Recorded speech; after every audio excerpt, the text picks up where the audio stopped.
Muhammadan abduhu wa rasuluhu da ila ridwanih. Allahumma salli alaihi wa ala alihi wa ashabihi wa ikhwanih. Hadirin hadirat yang dirahmati Allah Subhanahu wa taala, kita lanjutkan bahasan kita pada bab yang baru, babun fi husnil khuluq, bab tentang akhlak yang mulia ya. Akhlak yang mulia secara umum ada dua. Ada akhlak yang dari sananya jibilli, yaitu Allah Subhanahu wa taala menganugerahkan kepada sebagian hamba memiliki akhlak yang mulia ya. Dia sabar, memang dari sananya dia sabar. Orangnya lembut, dari sananya dia lembut ya. Tidak gerasa gerusu ya, dari sananya ya. Dan ada yang lembut tapi dengan diusahakan. Asalnya dia tidak lembut tapi dia usahakan akhirnya menjadi seorang yang lembut. Karenanya ketika Asyaj Abdul Qais ya bertemu dengan Nabi sallallahu alaihi wasallam, maka Rasulullah sallam berkata kepadanya, "Inna fika khoslataini yuhibbahumullah." Sungguhnya pada dirimu ada dua perangai yang Allah cintai, al-hilm wal anah. Al-hilm yaitu tidak cepat marah ya. Mungkin orang bersalah tapi dia biarkan. Ya, namanya halim ya. Kemudian al-anat yaitu tidak tergesa-gesa. Maka dia bertanya, apakah huma atakhallaqu bihima am jabbalanallahu alaihima? Apakah ini dua akhlak yang aku berperangi dengannya, yaitu aku usahakan, atau Allah telah mengkodratkan aku seperti ini?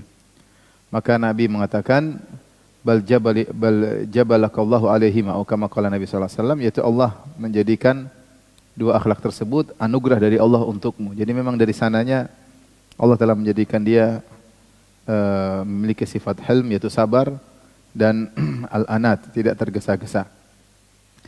Sementara hadis yang lain kata Rasulullah SAW menjelaskan bahwasanya sifat hilm yaitu sabar ya, itu bisa diusahakan. Kata Nabi SAW, innamal ilmu bitta'allum wa innamal hilmu bittahallum.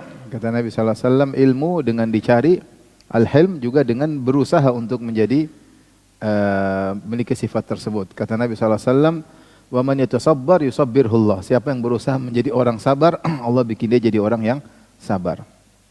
Jadi akhlak itu bisa diusahakan ya. Kalau akhlak tidak bisa diusahakan menjadi akhlak yang baik, buat apa ada dalil-dalil tentang keutamaan akhlak yang mulia? Ketika datang banyak dalil dari Al-Quran maupun Sunnah tentang akhlak yang mulia, menunjukkan kita bisa mengusahakan akhlak tersebut. Kita bisa berjuang untuk menuju akhlak yang tersebut. Dan Rasulullah SAW bersabda, ana zaimun bi baitin fi a'lal jannah liman hassana khuluqahu. Aku jamin dengan istana di atas surga bagi orang yang memperindah akhlaknya, ya, untuk yang bisa memperindah apa? Akhlaknya. Berarti akhlak itu bisa diusahakan. Oleh karenanya Nabi SAW meminta dengan banyak doa agar akhlak diperindah. Seperti Rasulullah SAW berdoa, Allahumma ahsanta khalqi fahasin khuluqi. Ya Allah, Engkau telah memperindah perawakanku, fisikku, fahasin khuluqi, maka indahkanlah akhlakku.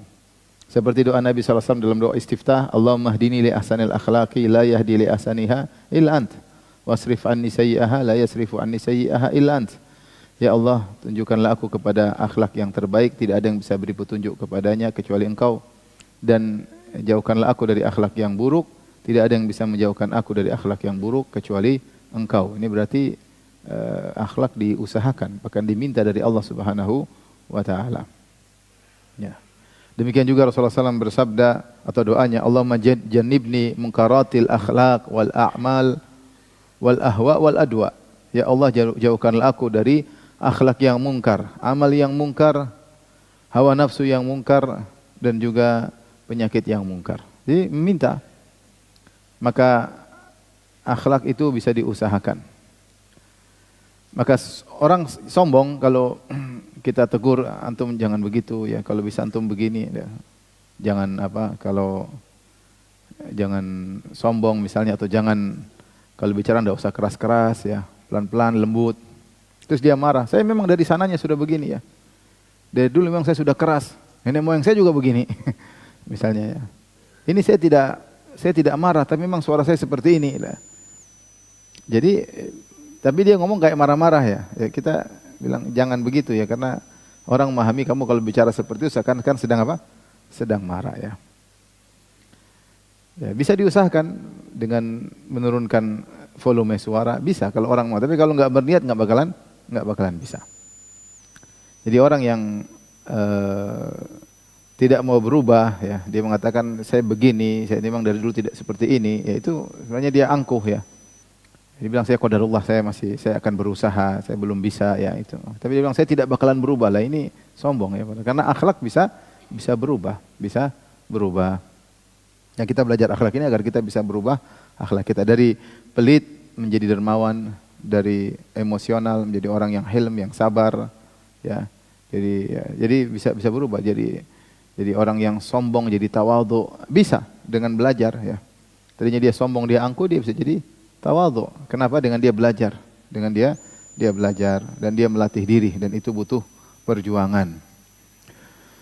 Oleh karenanya dalam riwayat sebagian sahabat mengatakan akhlak itu seperti arzak, seperti rizki. Berbagai macam akhlak orang berbeda-beda sebagaimana rizki orang juga berbeda-beda. Sebagai rizki diusahakan, akhlak juga bisa diusahakan. Ya. Baik, kita masuk dalam bab husnul khuluq. Qala Allah Ta'ala, Allah berfirman, wa innaka la'ala khuluqin azim.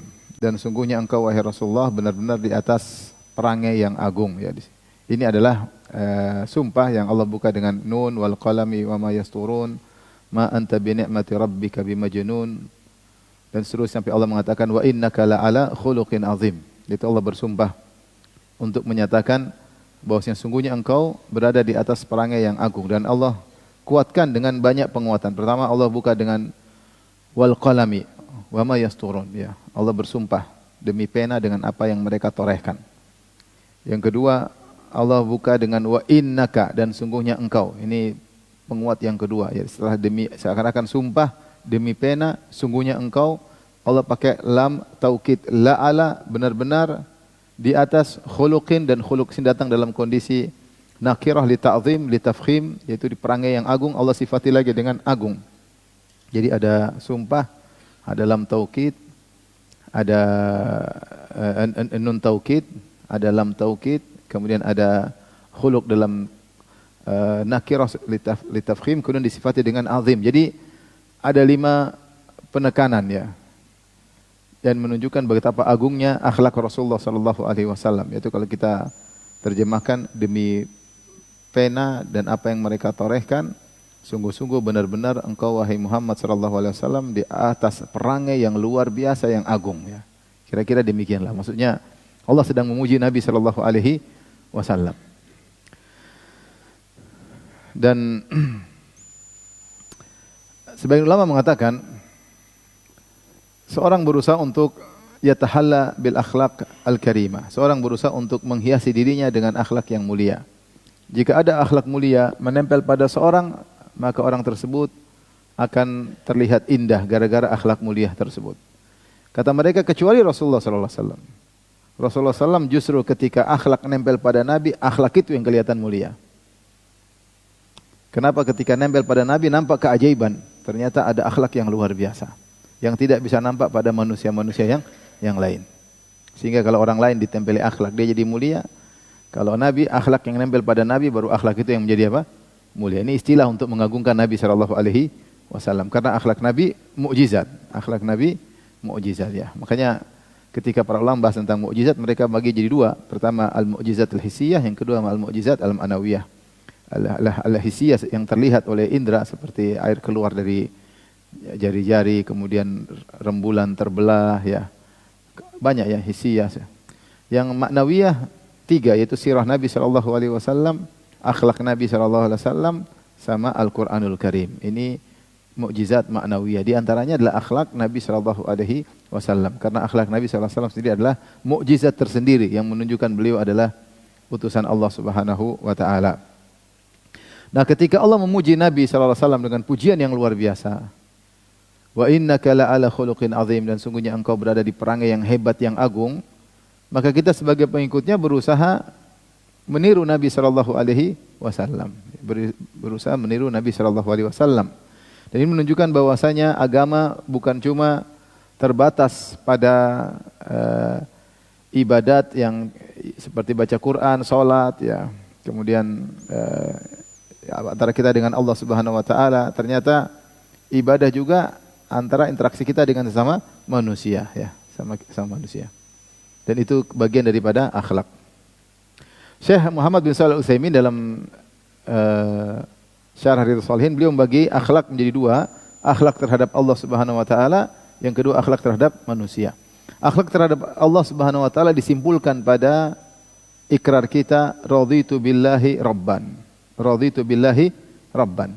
Yang sering kita ucapkan zikir pagi petang, raditu billahi rabba wa bil islami dina wa bi Muhammad nabiyya wa rasulah. Demikian juga kalau kita menjawab azan sampai pada asyhadu anna Muhammad Rasulullah, kita bilang raditu billahi rabba wa bil islami dina wa bi Muhammad nabiyyan wa rasulah.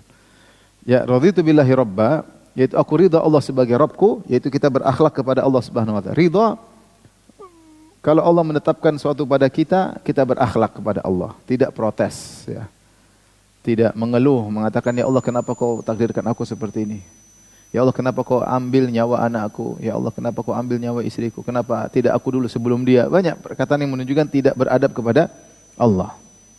Seakan-akan Allah salah dalam mengambil keputusan, sehingga dia protes kepada Allah Subhanahu wa taala, ridha. Di antaranya tidak qanaah, ya. Orang hasad termasuk bentuk tidak ridha kepada keputusan Allah Subhanahu wa taala. Kenapa dia diberi saya tidak, ya. Kenapa dia diberi saya tidak. Sehingga hilang sifat qanaah, timbul rasa hasad, dia tidak berakhlak kepada Allah. Makanya para ulama mengatakan orang hasad itu protes kepada keputusan Allah Subhanahu wa taala. Seakan-akan Allah tidak tepat ketika membagi rezeki atau anugerah. Harusnya saya yang dapat, kenapa dia yang dapat, ya? Saya lebih ganteng dari dia, kenapa istri dia lebih cantik daripada istri saya, misalnya. Padahal terserah Allah Subhanahu wa taala, ya. Sehingga dia hasad, ya. Saya yang lebih berusaha, kenapa dia yang lebih kaya daripada saya, ya, misalnya. Jadi beradab kepada Allah. Di antara bentuk beradab kepada Allah, Syekh Utsaimin menjelaskan, yaitu tunduk kepada hukum-hukum Allah. Kalau Allah hukum seperti ini, kita tidak boleh protes. Ya. Ya ayyuhalladzina amanu la tuqaddimu baina yadayillahi wa rasulihi. Wahai orang yang beriman, janganlah kalian mendahului Allah dan Rasulnya. Jangan mendahului, ya. Apa yang disampaikan Allah Rasulnya kita terima karena hukum Allah. Kalau kita beradab kita terima, hukum Rasulullah kita terima. Jangan kita cari pilihan yang lain. Wa ma kana lil mu'minin wal mu'minatin idza qadallahu wa rasuluhu amran an yakun lahumul khiyaratu min amrihim. Kalau Allah dan Rasulnya sudah kasih keputusan, tidak boleh bagi seorang mukmin maupun mukminah untuk mencari pilihan yang lain. Bahkan di antara tafsir la tuqaddimu baina yadayillahi wa rasulih. Janganlah kalian mendahului Allah dan Rasulnya, itu seorang bikin ide. Coba seandainya hukumnya begini. Seakan-akan hukum Islam tidak lengkap. Dia mau kasih ide, harusnya begini. Harusnya begini. Ini dia tidak ridho dengan hukum-hukum Allah Subhanahu wa taala. Ya. Afa hukmal jahiliyati yabghun? Apakah mereka mencari hukum jahiliyah, yaitu hukum selain hukum Allah Subhanahu wa taala? Maka di antara akhlak yang agung adalah berakhlak kepada Allah Subhanahu wa taala yang disimpulkan dalam pernyataan kita setiap pagi dan petang, raditu billahi rabba. Itu perkataan konsekuensinya tinggi. Aku ridha Allah sebagai Tuhanku, yaitu ridha. Ridha Allah menciptakan kita dengan bentuk yang Allah kehendaki. Ridha tidak? Fi ayyi suratin ma syaa rakkabak, kata Allah. Allah memberi bentuk yang Allah kehendaki. Kita begini bentuknya, hidungnya begini, mukanya begini, ridha, jangan enggak ridha. Ya, kulitnya begini, jangan enggak ridha. Ya. Makanya ketika sebagian wanita ingin merubah ciptaan Allah, maka Allah tegur, ya. Nabi mengatakan, ya, tentang para wanita yang al-washimah, ya, wal mustaushimah, yang mentato dan ditato, yang menyambung rambut dan minta untuk disambung rambut. Kemudian yang mencukur alis dan minta untuk dicukur alisnya. Al-mutafallijat, yang mengkikir giginya, ya, supaya kelihatan muda lagi. Orang Arab dulu suka kalau ada celah di gigi. Al-mughayyirati li khalqillah, ya, lil husni, yaitu wanita-wanita yang merubah ciptaan Allah karena mencari keindahan. Dia tidak ridha. Dia tidak ridha, maka dia rubah wajahnya, operasi plastik lah, ya. Tempel sini, tempel sini, tempel sini, cabut sini, ya. Ya, ini tidak ridha dengan Padahal sudah tidak ada kecuali cacat. Kalau cacat atau tidak normal itu tidak mengapa ya. Tetapi kalau normal kemudian diperindah ya, kulitnya sudah bagus dia rubah ya. Sudah putih dia operasi jadi apa? Jadi lebih putih lagi ya misalnya. Kulit sudah sawo matang udah bagus ya. Bukan sawo busuk, sawo matang lumayan. Dirubah lagi jadi apa namanya? Jadi tepung terigu yang misalnya putih ya. Padahal kecap itu manis, padahal meskipun hitam ya. Dibantah gula putih manis. Intinya ridho kepada Allah, ridho. Raditu billahi robba, berakhlak dengan Allah Subhanahu wa taala. Ya. Kata Allah menyebut tentang syaitan berkata, "Fala amurannahum fala yughayyirunna khalqallah." Aku benar-benar akan perintah mereka supaya mereka merubah ciptaan Allah. Itu di antara propaganda syaitan membuat kita tidak ridha dengan takdir fisik kita. Sehingga kita ya melakukan hal yang dilarang ya. Hal-hal yang dilarang oleh Allah Subhanahu wa taala. Taib yang kedua adalah akhlak terhadap sama manusia. Maka Imam Nawawi sebutkan dalam ayat berikutnya wa qala ta'ala wal kadhiminal ghaidha wal 'afina 'anil nas. Dan orang-orang yang meredam amarah dan memaafkan orang lain ya. Ini adalah ciri-ciri orang bertakwa dan penghuni surga yang Allah sebutkan dalam surat Ali Imran. Kata Allah Subhanahu wa taala wasari'u ila maghfiratin min rabbikum wa jannatin arduha as-samawati wal ardu 'iddat lil muttaqin alladzina yunfiquna fis sarra'i wad dharra'i wal kadhiminal ghaidha wal 'afina 'anil nas wallahu yuhibbul muhsinin. Kata Allah, bersegeralah kalian menuju ampunan Allah dan menuju surga Allah yang luasnya seluas langit dan bumi, yang Allah siapkan bagi orang yang bertakwa surga tersebut. Siapa orang bertakwa? Kata Allah, alladzina yunfiquna fis sarra'i wad dharra, yang senantiasa berinfak dalam kondisi lapang maupun dalam kondisi sulit. Infak tetap jalan. Lapang mungkin lebih banyak, kalau sulit kurangi, tapi infak terus berjalan karena Allah menggunakan fiil mudhari' yang menunjukkan continuous tense ya, terus. Alladzina yunfiqun, yang senantiasa berinfak dalam kondisi lapang maupun dalam kondisi sulit. Kemudian kata Allah, wal kadhiminal ghaidh, dan orang-orang yang senantiasa meredam apa? Amarah. Di sini lebih kuat ketika Allah menggunakan isim fa'il. Isim fa'il itu kalau dalam bahasa Arab sudah seakan-akan sudah menjadi sajiyah, sudah menjadi perangainya. Jadi senantiasa meredam apa? Amarah. Dan al-kadhiminal ghaidh itu ibarat amarah sudah di puncak, sebentar lagi luber seperti air sudah di puncak di mulut periuk, tinggal sebentar lagi luber, kemudian ditahan supaya tidak luber. Itu namanya al-ghaidh, sudah di puncak kemudian dia tahan. Dan dia mampu untuk melampiaskannya tapi dia tidak melampiaskannya. Dan kita tahu keutamaan orang yang tidak melampiaskan amarah. Kata Nabi SAW, man kadhama ghaidhahu wa huwa yaqdiru ala an yunaffidhahu da'allahu yawmal qiyamah hatta yukhayyirahu min ayyil huri sya'a. Siapa yang meredam amarahnya padahal dia mampu untuk melampiaskannya, maka Allah akan panggil dia pada hari kiamat di hadapan khalayak. Itu Allah populerkan dia di hadapan manusia seluruhnya. Allah panggil si fulan bin fulan. Allah jelaskan ini orang dahulu meredam amarah. Terus Allah suruh dia pilih bidadari mana yang dia sukai ya. Subhanallah, amalan tidak ringan, meredam amarah itu tidak ringan, itu berat. Karena itu berat, maka pahalanya besar. Suruh pilih bidadari mana yang dia sukai. Sekarang kita enggak ada pilihan. Ada pilihan? Enggak ada. Raditu billahi robba. Enggak ada pilihan. Apa yang Allah kasih kita terima. Enggak bisa pilih. Di akhirat bisa milih. Ya. Makanya sabar, hidup ini perlu kesabaran. Bisa marah tapi diredam. Marah, mungkin marah sama anak buah, marah sama bawahan, marah sama anak, marah sama istri, sabar ya. Kalau istri bikin ngomel-ngomel enggak usah marah, sabar, senyum aja. Kenapa senyum, Mas? Nabi bersabda, siapa yang meredam amarah disuruh pilih bidadari hari kiamat. Wal 'afina 'anil nas, dan yang memaafkan orang lain lebih berat lagi daripada sekedar meredam amarah. Karena meredam amarah terkadang masih gerundel di hati. Terkadang meredam amarah pingin balas dendam suatu saat, dia meredam. Tapi kalau wal 'afina 'anil nas lebih tinggi lagi, dia memaafkan orang lain. Dan ini ibadah luar biasa sulitnya tapi pahalanya luar biasa. Memaafkan orang lain. Kenapa? Pertama, ibadah ini ya tidak bisa kita lakukan kecuali kita sedang dizalimi orang. Sedang dikata-katain, sedang diambil hartanya, sedang dipukulin orang, dijatuhkan kedudukannya. Kemudian kita maafkan. Jadi ibadah yang tidak bisa dilakukan kecuali kita sedang dizalimi, ya. Dan namanya orang ketika dizalimi inginnya membalas. Kalau bisa balasnya double, ya. Sifat manusia, ya, untuk menunjukkan dia hebat. Tapi justru Allah suruh memaafkan, ya. Memaafkan. Dan ini sangat-sangat berat. Makanya datang dalam Al-Quran, Allah sifati orang yang maafkan dengan muttaqin tadi. Dalam surat Al-Imran, uiddat lil muttaqin. Allah siapkan surga bagi orang yang bertakwa. Siapa? Yaitu memaafkan orang lain. Kemudian Allah akhiri, wallahu yuhibbul muhsinin. Allah mencintai orang yang berbuat ihsan. Jadi orang yang memaafkan itu disifati dengan takwa, disifati dengan ihsan. Demikian ayat yang lain kata Allah, wa anta'fu aqrabu littaqwa. Kalian memaafkan lebih dekat kepada ketakwaan. Kalau orang tidak maafkan, dia susah untuk bertakwa. Karena kalau dia lagi balas, terkadang melampaui batas. Dan kalau dia sudah melampaui batas, maka dia sekarang posisinya menzolimi, bukan lagi terzolimi. Supaya mudah bertakwa, maafkan. Udah maafkan.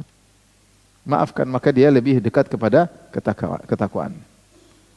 Fa'fu anhum wasfah, innallaha yuhibbul muhsinin. Kata Allah Subhanahu wa taala, maafkanlah mereka dan berlapanglah dada, sungguhnya Allah mencintai orang berbuat ihsan. Jadi orang yang melakukan memaafkan orang lain adalah orang mencapai derajat ihsan, dan ihsan adalah derajat yang tertinggi setelah Islam, iman, kemudian apa? Ihsan. Karena dia tahu bahwasanya ada ganjaran besar di akhirat, maka dia bisa memaafkan dan dia dicintai oleh Allah. Jadi kalau ingin dicintai oleh Allah, maafkan. Karena Allah mengatakan fa'fu anhum wasfah, innallaha yuhibbul muhsinin. Maafkanlah mereka dan berlapang dada, sungguhnya Allah mencintai orang berbuat ihsan. Kapan kita maafkan, kita dicintai oleh Allah Subhanahu wa taala. Di antara keutamaan memaafkan, ya. Memaafkan adalah sabar plus, bukan sekedar sabar, bahkan memaafkan. Dan Allah mengatakan wallahu yuhibbus sabirin. Allah mencintai orang-orang yang sabar. Kemudian pahalanya besar. Kata Allah Subhanahu wa taala, faman afa wa aslaha fa ajruhu 'ala Allah. Faman afa wa aslaha fa ajruhu 'ala Allah. Siapa yang maafkan dan berbuat kebaikan, pahalanya di sisi Allah Subhanahu wa taala. Allah siapkan pahala yang besar. Pahalanya besar di sisi Allah Subhanahu wa taala, ya. Dan Allah mencintai sikap pemaafan. Bukankah doa Lailatul Qadar, Allahumma innaka afuwun tuhibbul afwa, ya fa'fu anni. Ya Allah, sungguhnya Engkau Maha Pemaaf dan Engkau mencintai sikap memaafkan. Siapa yang memaafkan dicintai oleh Allah Subhanahu wa taala. Kemudian juga keutamaannya, siapa yang memaafkan, dia akan dimaafkan oleh Allah Subhanahu wa taala. Kata Allah Subhanahu wa taala, wal ya'fu wal yasfahu, ala tuhibbuna ay yaghfirallahu lakum. Hendaknya mereka memaafkan dan berlapang dada. Tidakkah kalian suka jika diampuni oleh Allah? Al-jaza' min jinsil amal, balasnya dengan perbuatan. Kita ampuni orang, kita maafkan orang, kita dimaafkan oleh Allah Subhanahu wa taala. Jadi kalau kita bicara pahala maafkan luar biasa. Tapi ini akhlak. Ternyata ibadah itu bukan cuma baca Quran, bukan cuma salat malam, bukan cuma kita bersedekah, ya, bukan cuma kita haji umrah. Ada ibadah agung, memaafkan. Memaafkan orang lain, ya. Sampai Rasulullah pernah muji seorang sahabat yang dia sebelum tidur dia mengatakan, saya maafkan semua orang yang pernah menzalimi saya. Dan kalau orang sudah maafkan, dia akan hidup tentram, tenang, dia tidak banyak pikiran. Ya sudahlah, orang zalimi saya banyak dosa, saya maafin. Saya banyak dosa, kemudian ini cara Allah maafkan saya, ya mungkin tambah derajat saya. Jadi kita berusaha maafkan orang lain, ya. Dan orang yang paling utama kita maafkan adalah orang rumah, anak-anak, istri, ya, pembantu, orang yang di rumah yang semuanya berkhidmat kepada kita, pegawai dekat kita, supir. Ini yang paling utama kita maafkan. Makanya ketika Rasulullah ditanya, kam na'fu an khadim? Ya Rasulullah, berapa banyak kita maafkan pembantu? 70 kali sehari, ya. 70 kali sehari. Pembantu dia sudah bekerja, berusaha, kekurangan, dia kurang paham, dia salah ngerti.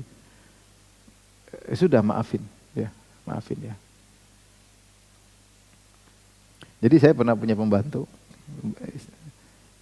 Jadi istri bilang, ini Bu, jadi ada orang telepon kalau ada buat anak-anak kirim ya Bu. Ya, ini istri saya titip, Bibi, ini tolong kasih ibu itu ya. Ini buat cucu-cucunya. Ya Bu, akhirnya Bibi itu jalan keluar sampai di pagar ketemu satpam. Bibi mau kemana? Ini mau ngantar titipan buat ibu itu. Saya juga punya anak, buat saya aja. Oh ya sudah, buat Pak Satpam aja. Dia pulang, dia nggak bilang-bilang kalau dia udah kasih apa? Satpam. Akhirnya nenek itu telepon, Bu, kok belum sampai? Sudah diantar. Ini kira-kira bikin jengkel nggak? Ya kita mau marah gimana? Mungkin dia nggak paham. Dia pikir ya udah. Kan dia bilang, Bi, ini kasih buat nenek sana kasih. Tengah jalan ketemu satpam di rumah. Buat siapa, Bi? Buat nenek. Saya juga punya anak. Ya udah buat Pak Satpam aja lah. Kenapa kasih orang?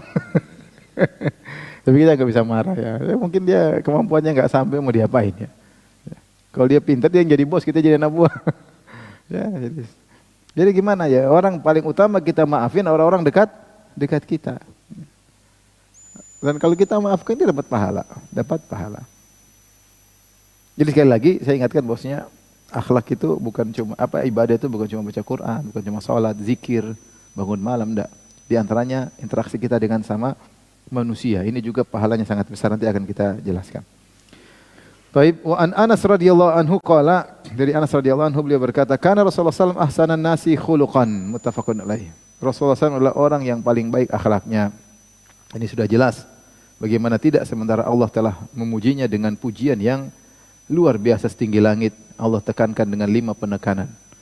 Ya. Wa innaka la'ala khuluqin azim. Sehingga tadi saya sudah singgung, akhlak Nabi adalah mukjizat tersendiri. Akhlak Nabi adalah mukjizat tersendiri. Ya. Dari segala sisi kita lihat akhlak Nabi luar biasa. Saya sudah pernah sampaikan misalnya zuhud. Nabi zuhud, komitmen zuhud. Sampai meninggal dunia tidak pernah foya-foya sekalipun, tidak pernah. Ini menunjukkan dia seorang Nabi. Kalau dia bukan seorang Nabi, mungkin dia sekali-sekali happy-happy, senang-senang, royal, glamor, enggak, sama sekali enggak pernah.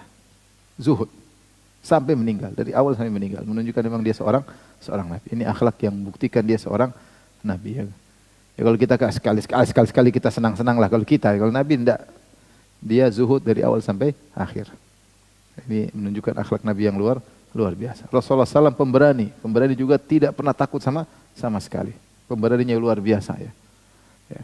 Sampai kata Ali bin Abi Thalib, kunna idza marral ba's ittaqaina bi Rasulillah. Kata Ali bin Abi Thalib, kami kalau perang sudah parah, kami berlindung di belakang Nabi sallallahu alaihi wasallam. Ini yang ngomong bukan pengecut, yang bilang Ali bin Abi Thalib, sang pendekar, sang jagoan. Dia bilang kami kalau sudah perang parah, kami berlindung di belakang siapa? Belakang Nabi. Berarti Nabi paling apa? Paling depan. Sallallahu alaihi wasallam. Paling pemberani.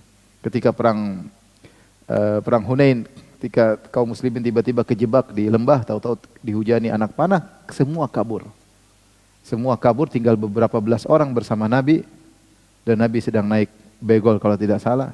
Maka Nabi langsung teriak, dia tidak mundur dan dia maju ke depan, dia mengatakan ana nabiyyun la kadzib ana ibnu Abdul Muttalib. Saya nabi yang saya tidak berdusta dan saya cucunya Abdul Muttalib. Bahkan dia teriak biar didengar musuh, dia tidak takut sama sekali. Karena apa? Dia seorang nabi. Maksudnya kalau kita bicara akhlak pemberaninya, Rasulullah luar biasa. Ya. Ketika ada suara yang mencekam di malam hari, orang-orang semua keluar menuju sumber suara tersebut. Ternyata Nabi sudah di depan, sudah naik kuda di depan. Kemudian Nabi balik, kata Nabi lan tura'u, tidak usah khawatir. Balik. Nabi ternyata sudah di luar menuju sumber suara yang mencekam tersebut. Sallallahu alaihi wasallam ya. Kalau kita bicara memaafkan, luar biasa. Nabi sallallahu alaihi wasallam sangat-sangat memaafkan ya. Sampai ketika dia diracun oleh wanita Yahudiyah yang memberi racun sehingga Nabi meninggal akibat itu tersebut, Rasulullah tidak menyuruh membunuh wanita tersebut. Rasulullah maafkan. Yang beri racun Yahudi, sampai Rasulullah makan racun. Ketika tanya, kenapa kau racuni saya? Kata Yahudi tersebut, kalau kau pendusta biar kau mati saja ya. Kalau kau Nabi pasti kau dikasih tahu. Dan benar ketika Allah mentakdirkan Nabi sudah makan dulu, baru kambingnya berbicara, inni masmumah, sungguhnya aku beracun. Kata para ulama hikmahnya agar Nabi SAW meninggal dengan ganjaran mati syahid. Ya. Rasulullah tidak membunuh wanita tersebut. Rasulullah SAW maafkan. Jauh kita dari Nabi kita yang bukan meracuni, cuma kasih makanan gak enak aja. Teman sendiri kita udah ngamuk-ngamuk. Ini makanan kayak gini, padahal teman sendiri, muslim, sesama muslim. Cuma salah kasih bumbu. Bukan salah kasih racun. Nabi sallallahu alaihi wasallam kita Allah. Ya. Bagaimana Nabi sallallahu alaihi wasallam ketika dikejar oleh seorang Arab Badui, Nabi sedang berjalan, tahu-tahu Arab Badui tersebut naik tarik selendang Nabi. Tarik sampai kelihatan warna merah di leher Nabi karena Nabi berkulit putih. Ditahan, Nabi sedang jalan kemudian direm oleh orang Badui tadi kemudian mengatakan, "Ya Muhammad, a'tini mimma lillahi alladhi atak." Wahai Muhammad, berikanlah harta Allah yang Allah titipkan kepadamu. Nabi langsung fatabassama, faltafata ilahi fatabassama. Rasulullah SAW lihat dia, Rasulullah SAW tersenyum. Rasulullah SAW berkata, "A'tuh, berikan kepada orang ini." Siapa yang bisa langsung tersenyum seperti itu? Kalau kita Nabi bisa langsung tersenyum, menakjubkan. Menakjubkan. Menakjubkan. Panggilnya ya Muhammad, ya bukan ya Ustadz, enggak, Muhammad. Misalnya kalau kita, Firanda.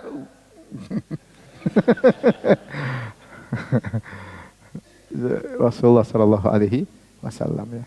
Makanya saya sering cerita, saya juga pernah langsung memaafkan, hampir saya martir langsung memaafkan. Waktu saya keluar dari gerbang jamiah, gerbang universitas, saya naik mobil Cresida 89, zuhud, tapi zuhud terpaksa waktu itu karena nggak ada duit. Jadi tahun Cresida 89, tahu-tahu ada mobil besar nabrak, aduh, saya buka kaca, langsung saya maafkan. Fadl, ternyata dosen saya. Nggak apa, Syekh. Masya Allah. Saya bisa maafkan langsung, subhanallah. Jadi kita kalau renungkan akhlak Nabi semuanya apa? Keajaiban. Sehingga benar kata Anas, kana Rasulullah SAW ahsanan nasi khuluqan. Ya, Rasul adalah orang yang terbaik apa? Akhlaknya. Dan masih banyak kalau kita cerita akhlak Nabi semuanya menakjubkan. Tapi berikutnya wa anhu radhiyallahu anhu, dari Anas radhiyallahu anhu qala ma masistu dibajan wala hariran alyana min kaffi Rasulillah sallallahu alaihi wasallam. Aku tidak pernah menyentuh sutra ya, baik harir maupun dibaj ya. Dibaj itu sutra yang mungkin agak ada hiasannya di samping, ada kasarnya, ada apa namanya tenunannya ya. Intinya ini jenis-jenis sutra. Sutra sangat halus. Ya. Tapi kata dia tidak ada yang lebih halus daripada tangan Rasulullah sallallahu alaihi wasallam. Wala syamamtu raihatan qad atyaba min raihati Rasulillah sallallahu alaihi wasallam. Aku tidak pernah mencium wangi apapun yang lebih wangi daripada wanginya Rasulullah sallallahu alaihi wasallam. Jadi Rasulullah secara mukjizat memang badannya apa? Wangi. Memang badannya wangi. Sampai ada seorang wanita yang ketika Rasulullah tidur diambil keringatnya dikumpulin ya. Karena wangi. Rasulullah SAW tubuhnya wangi ya. Dari sananya, dari Allah Subhanahu wa taala menjadikan tubuhnya wangi ya. Kemudian Anas berkata, ini semua muqaddimah ya, tentang indahnya Rasulullah sallallahu alaihi wasallam. Kemudian dia berkata, "Wa laqad khadamtu Rasulullah sallallahu alaihi wasallam 10 sinin." Aku telah menjadi pembantu Rasulullah selama 10 tahun. Fama qala li qat Rasulullah tidak pernah sekali mengatakan enggak pernah. Wala qala li syai'in fa'altuhu lima fa'altahu, dan tidak pernah Rasulullah aku melakukan sesuatu Rasulullah berkata, "Kenapa kau bikin begitu?" Enggak pernah. Wala li syai'in lam af'alhu ala fa'alta kadza, dan sesuatu yang tidak aku lakukan Rasulullah tidak bilang, "Kenapa kau tidak kerjain?" Enggak pernah, muttafaqun alaih. Dan ini Anas bin Malik adalah seorang yang diberi anugerah menjadi pembantu Rasulullah sallallahu alaihi wasallam karena cerdasnya ibunya, ibundanya Ummu Sulaim. Ummu Sulaim ketika dengar Rasulullah SAW datang ke Madinah, maka dia bawa putranya Anas. Ya, dia mengatakan, "Wahai Rasulullah, ini Anas yakhdumuka, jadi pembantumu."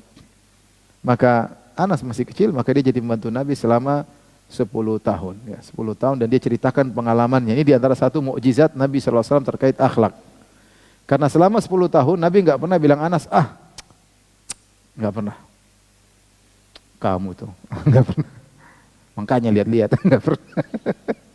Kalau kita sering, kok gitu sih? Gimana sih kamu? Gitu. Rasulullah enggak pernah begitu. Gimana sih kamu? Kalau sama supir, suruh belok kiri kok belok kanan. Makanya jangan tidur. Kita enggak bisa kayak Nabi sallallahu alaihi wasallam, enggak bisa.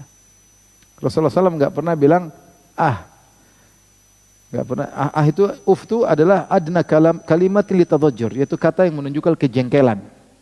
Rasulullah tidak pernah tunjukkan kepada Anas kata yang menunjukkan kejengkelan sama Anas. Luar biasa ya. Dan bahkan bukan cuma itu, ini selama 10 tahun, kalau kita sehari mungkin bisa. Supir salah kita senyum-senyum. Tapi sehari aja, coba besok. Tapi Rasulullah 10 tahun tidak pernah begitu. Luar biasa ya. 10 tahun. Menakjubkan. Bahkan tidak pernah aku melakukan sesuatu, dia bilang, kenapa kok begitu? Kenapa aku melakukan? Tidak pernah. Tentu Anas apakah pernah salah? Tentu sering ya, anak kecil. Dia melakukan kesalahan. Sebagai contoh ketika Rasulullah mengatakan, wahai Anas, pergilah. Kata Anas, wallahi la adhab, saya enggak mau pergi. Anas cerita, pernah Rasulullah suruh kasih saya tugas. Rasulullah bilang, pergilah wahai Anas. Kata dia di Milo, saya enggak mau pergi. Kata Anas, dalam hatiku saya ingin pergi. Anak kecil. Akhirnya dia pergi. Dia nonton anak-anak lagi ngumpul main-main, dia nonton situ. Akhirnya telat.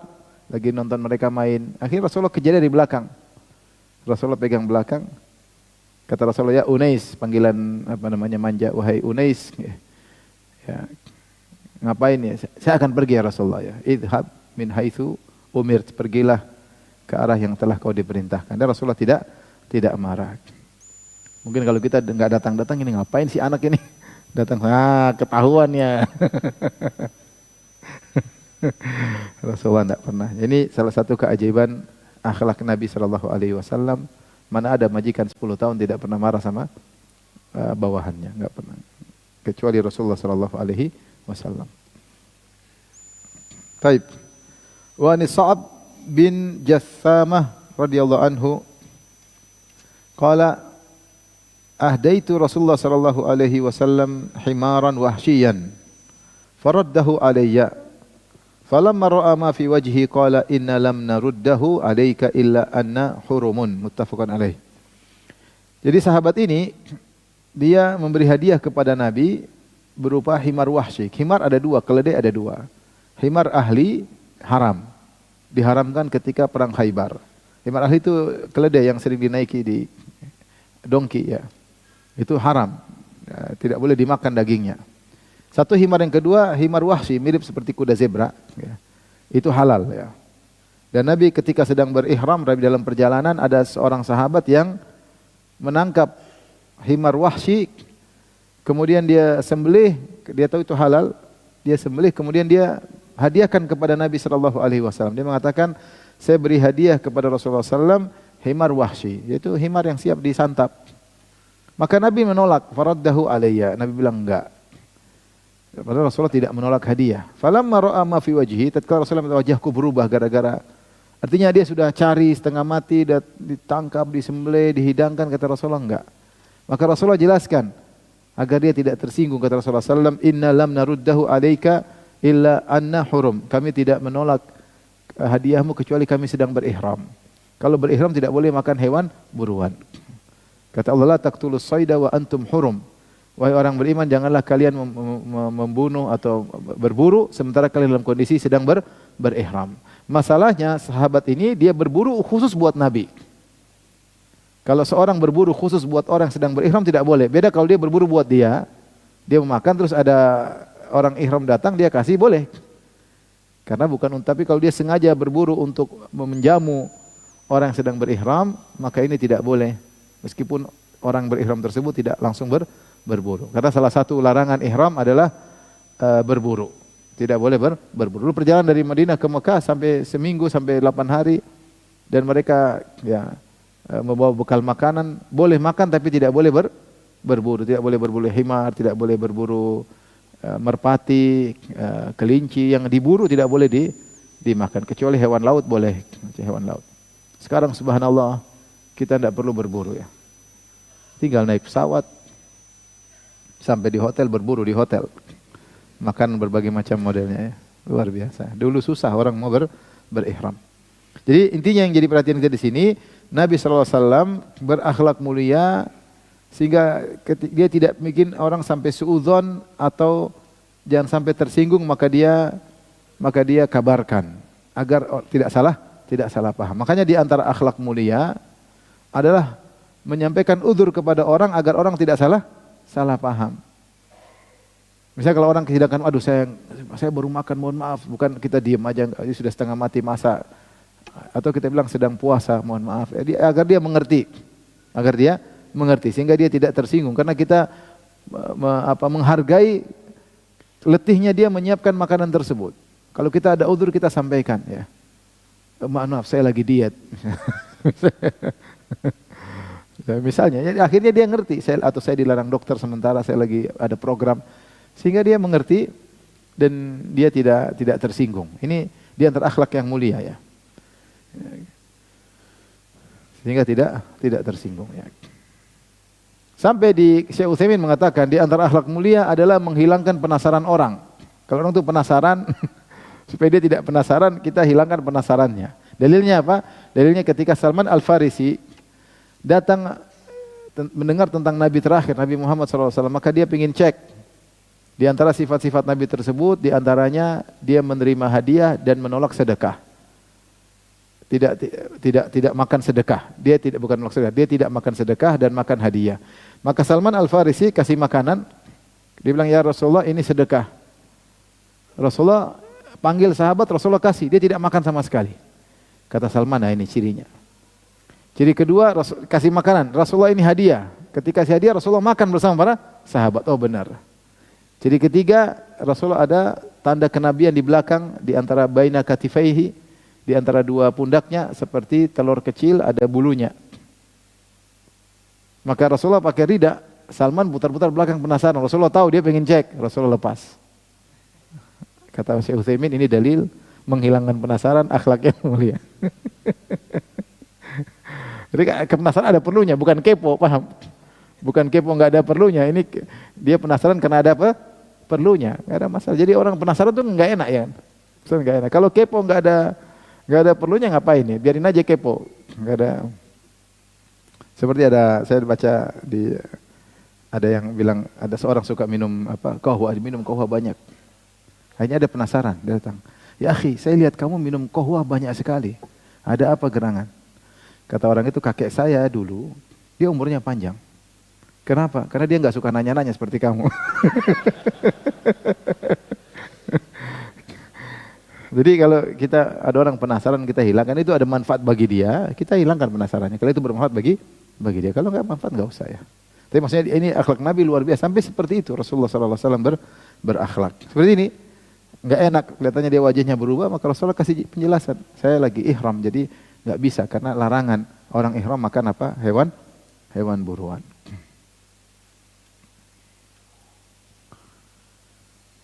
Berbeda tadi saya katakan seandainya jika seorang berburu, kemudian untuk dia lantas orang muhrim datang, maka dia boleh memberikan kepada muhrim tersebut, karena memang diburu bukan untuk secara khusus kepada muhrim tersebut, tapi untuk dia, maka dia boleh bagi kepada orang yang sedang berihram. Berapa menit lagi? Baik, mungkin sampai di sini saja. Ini hadis nanti agak panjang ya. Kalau ada yang bertanya, saya persilahkan. Wallahu taala alam bishawab.